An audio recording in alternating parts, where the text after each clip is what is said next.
Morning, March 2nd today. Today we read from Numbers 26 through 28, and we heard the second census being taken after the plagues here. And again, that's where the book of Numbers gets its name from, is taking an account of the tribes and the people in it.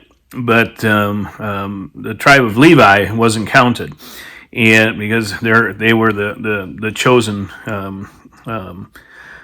group from God, and they weren't going to be falling underneath some of the things that were going to be coming up. And then we hear God, telling Moses that he's going to be dying before he gets into the promised land. And I thought the neat thing was that Moses didn't argue at all with God. He didn't try to talk him out of it and try to get him to do anything different than what God told him he was going to do. And he just, basically was content with what God had in store for him.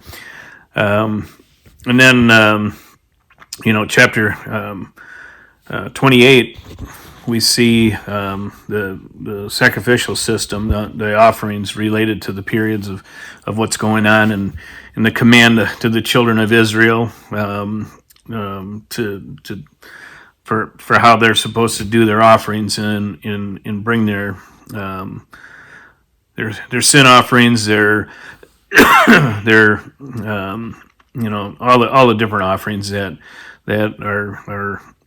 are into the culture at the time, as far as what they're supposed to be doing and the commands of that. And again, it was part of what God's plan was as far as His people and the different things that were going on. And then we go into Mark 8, and here again we see a lot of disbelief. The Pharisees, going against Jesus, and he just does a miraculous thing with feeding 4,000 people with 7 loaves of bread and a few fish, and they even bring up the fact that that they're going to be out of bread, and Jesus is like, have you not just seen the miracles that I performed? Why are you even questioning if this is a possibility and what's happening? And then Jesus finally asked Peter, what do they say? Who do they say I am? Some say he's a prophet and a teacher. And he finally asked Peter, what do you say? And he says, Peter finally says, you're the Messiah.